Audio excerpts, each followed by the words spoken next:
Hello students, before I start my class, let us discuss something about the situation we are right now going through. As we know, we are running under pandemic we can call it as which is COVID-19 has troubled the whole world and indirectly it affected each one of us. So as we know, it is better to be safe. Therefore, what we are trying to do is, and also the guidelines from the government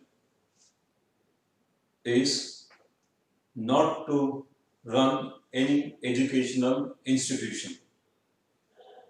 As I see students' life is a more difficult one. It's the health wise. The second, it is the academics. It's very difficult to cope up with the academics. As we know, we are all not in control of academics. I think most of you have forgot what we started in the month of March. So therefore, we are starting online education. You can see now, at least through this, we should have some interaction with us so that this academic can be continued, not completely, at least we should have in touch with at least subjects, topics, so that our education is also works comfortably. So let us we focus on this. The more important is each one of you must take interest in this topic, in this concepts. Like what we're talking about online education. Physically we may not be there and you should be take it very seriously as we do it in a regular class. Note down the points which are important. If there is algorithm, programs or anything which we have written and we ask you to write the assignment at the end of the class. So write those assignments that day itself as much as possible and also read the books. Just we are giving a lecture on these chapters. You must go through with the textbooks. If you have doubts, you can message or you can talk to us. That is not an issue. The most important is you should take up seriously. Otherwise, the next, what is we are going to face another 5 to 10 years will be very difficult. Remember the Darwin's theory, the struggle for the existence, survival of the fittest. So next, you want job or academically you want to survive means you should talk. You should work hard. You know, it's not so easy. The competition will be now multiplied. It's not double, it's a multiply. So take up seriously and work towards this. Simple things, don't do anything, just listen to the class, write down the important points, look at the exercise problems and try to solve it that day itself. As I give advice in regular classes, same thing you follow. Only thing is physically we are not going to the colleges, but we are learning what is there in the classroom is repeating. I hope all of you will do better at least for 2 to 3 months. So now let us come to the today's class. We are going to discuss the first chapter, that is typical configuration of computers. I think in today's world It's a modern life. Everyone is familiar with computers. I think we started studying from 5th standard only. I think everyone now it's maybe from preschool as well. So what this chapter here, what we are trying to learn is the components of computers. That's you can think typical organization of computers and how the different components of computers are connected together and how these component works. That is what we are going to discuss. Along with this, we are also gaining a knowledge about the assembling of computers and also the specification of computers. So when you study computers for 2 years, pre-university level now, and if someone asks you, I want to buy new computers, so you should be able to guide them. This is the present specification available in the market. According to the requirement, you can buy this type of configuration or this is the specification available for your needs. This setup of computer is enough. You have to guide them. That's the purpose. Purpose of this chapter to gain knowledge about the hardware, the software, and also the configuration, like assembling of computers. That's what we are going to discuss. So when I ask computer means, the definition of computers, I think each one of us know.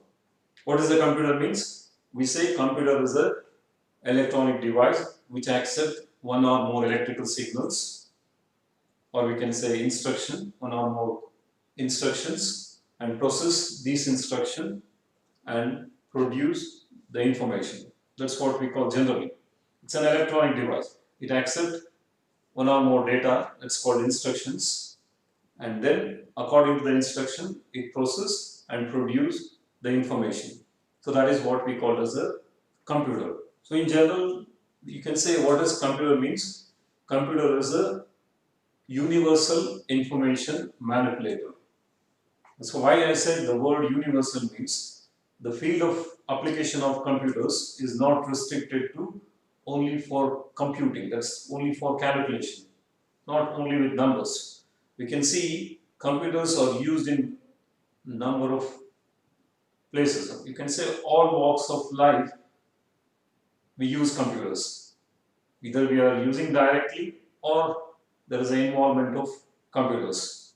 So therefore, let us know. You can take an example of medicine field. We are using computers like scanning, so many things we are doing. So maybe you take telecommunication, we are using computers like schools, colleges like you, academics, we are using computers. And most of the field, entertainment, we use computers to create special effects. So music industry, everywhere we use computers. Then let us learn the components of computers. You can say define computers in simple way, more technically. It's a series of electrical and electronic components put together to perform the operation required by the user. That's where we can see some electrical components as well as some electronic components. They are connected, they are put together to perform as a one unit. So that is what computer means. That's what we are going to discuss in this chapter.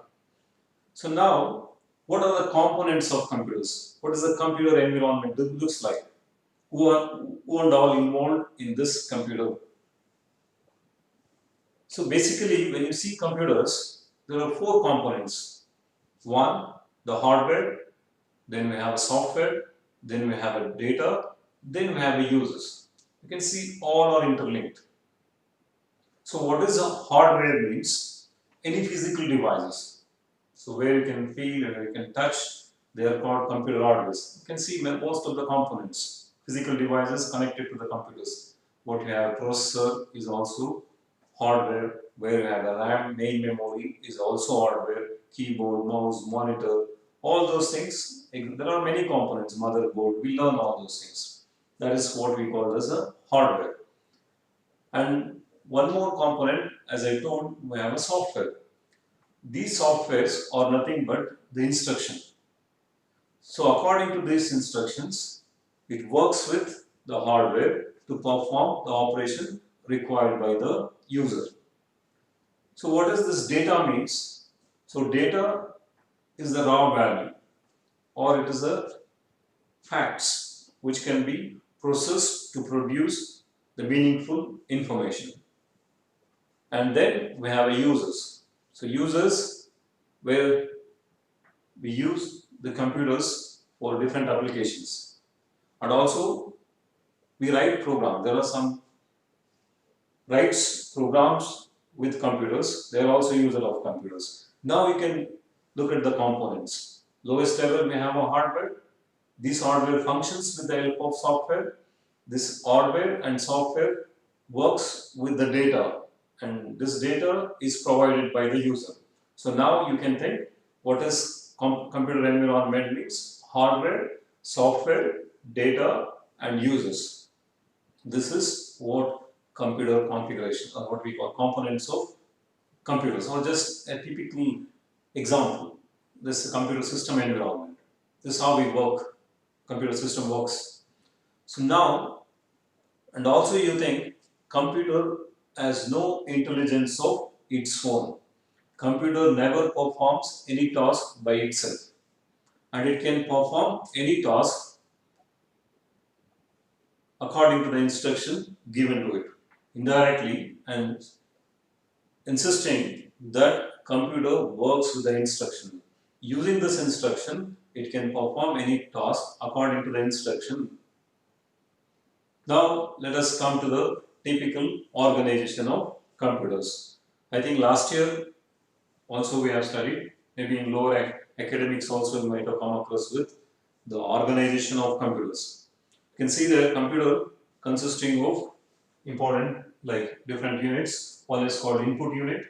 Then we have a CPU, central processing unit. Inside we have a control unit, arithmetical logical unit, and then registers. Apart from this, there are many other components. Just we are describing abstract of the unit, different units of computers. Then we have a memory unit or storage unit, and then we have a output unit. This is the typical organization of computers. Let us learn about these individual units in detail. First, what we have: input unit. Already I have said computer works with data and instructions. So there is a necessity, or there is some means of providing these data and instruction to the computers so that computer can perform its operation, or it can work, or it can perform and process and produce information. So to do this, we have an input unit. What actually input unit means? It accepts data and instruction provided by the user, and then it transfers to the computers. Indirectly, input links the external world to the computers. So normally the input provided will be in human readable form, and this input unit will have a circuit they convert into machine readable form or machine understandable form, and then that will be transferred to the computers. So there are many input devices. Depending on the requirement, we may use many input devices. Commonly used input devices: keyboard, mouse, and joystick. There are many applications. You can use number of input devices. There are inputs. Next, what we have is central processing unit. The most important component in the computer is central processing unit. Like the brain of human, the CPU is also like brain of computers. Being a technical student, we are not supposed to say it's a brain or something, but I wanted the comparison, the importance, how we are useless when our brain is not functioning. In similar way, the computer becomes useless if the processor, what we call central processing unit, is not functioning. That's why just importance. It's all calculation, everything is performed by the CPU, central processing unit. So what does the central processing unit means? What is the function of central processing unit means? It takes the data and instructions and interpret this instruction, and according to the instructions performs the operations on the data and furnish the result or produce the result. So that is the main function of central processing unit. That's how the computer can perform its operation. To do these operations, the CPU is assisted by many other components. Like we have a control unit, arithmetical logical unit, and also we have registers. So we learn there are different types of registers. As I told, we are not going in detail, just we are learning in abstract level. So let us learn what is the role of control unit. The control unit controls and coordinates all the operations of the computer system. So someone may be asking, how computer knows it is a time to accept the data? How does the computer knows the execution of job is completed? How does computer displays only the what is required, not everything? So all this is possible because of the presence of control unit. That's why control units controls and coordinates the various component in a computer system. So next we have an arithmetical logical unit. So what is this arithmetical logical unit means? I think already you have understood arithmetic means all arithmetic operations. Addition, subtraction, multiplication, so all this are performed using some electronic circuits. They are named under arithmetical, that's a ALU, arithmetical logical unit. All calculations, we have circuits, we have adder, we have a subtractor. So using this adder, we can perform addition as well as subtraction, all calculation. Also relational operation, we have and or not, logical operation, all are performed with this unit.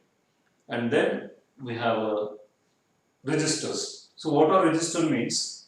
The registers are temporary storage in a computer CPU itself. So this is used to store the intermediate results during the processing.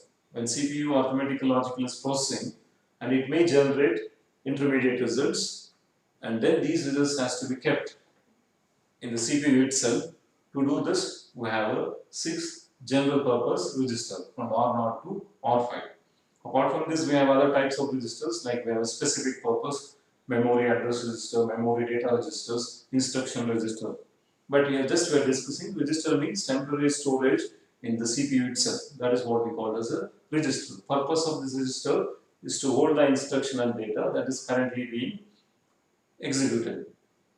Before the final result has been generated, the CPU can use this registers to generate the final results. Then we have a memory unit. The memory unit is the most important component, one of the most important component in the computers. This memory holds the data and instructions. So whatever we provided, they should be kept in the somewhere. I told input device accept this data and instruction, they should be kept somewhere. So where do you keep this data and instruction? Whatever in the computer we have to keep in a computer means that should be in the computer memory. That's what we call as a memory unit. There are basically two types of memory. One is called primary memory or internal memory. Another is called secondary memory or external memory. What is primary memory means? The primary memory is a high-speed memory and also they are expensive.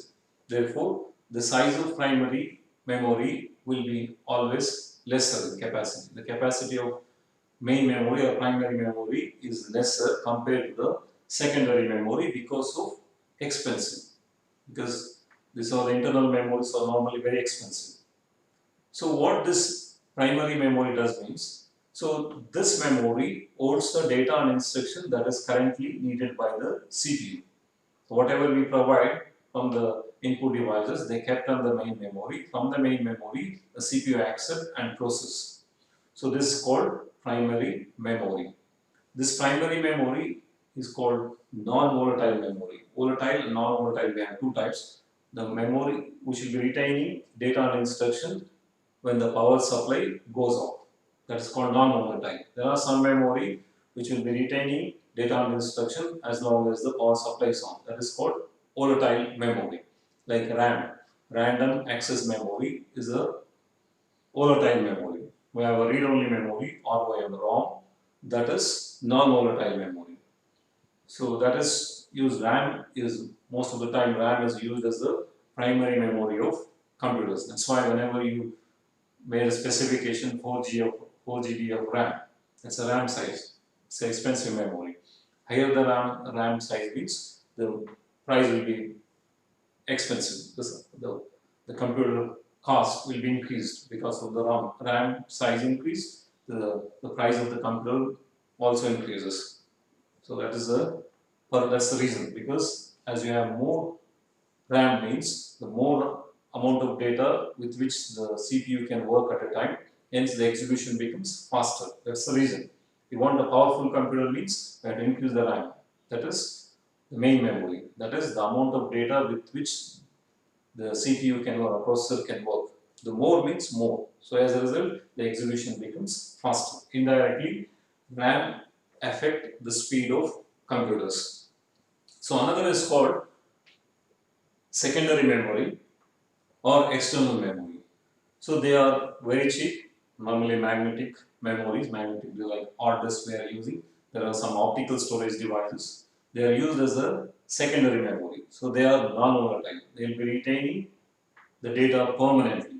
So whenever we want to store some data or anything in a computer means they are stored in the secondary memory. They are stored kept in the secondary memory means they remain unless until you delete the content from the memory, it will not be destroyed. That will be remain in the computer itself. That's a permanently stored. So most of whatever you are keeping data in your computer means maybe images, videos, they are all kept in the secondary memory.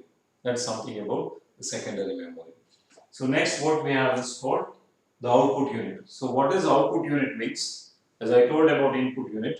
So once CPU performs the operation and the output is generated and it will be kept in the registers and then it is transferred to the memory unit. From the memory we have to display or we have to produce the result. How do you produce means there we use the output unit. The output unit just opposite of input unit. It links the computer to external world. And this output unit have a circuits which will convert electrical or digital signal into human readable form. Depending on the requirement, we may have different types of output device. Most commonly used output devices are one is monitor, other is printer. Apart from this, one more commonly used is speaker. So you can use number of output devices depending on the requirements. Now, I think monitor, we are familiar with the monitor. It's a display, visual display unit we call. We'll discuss all those things next class.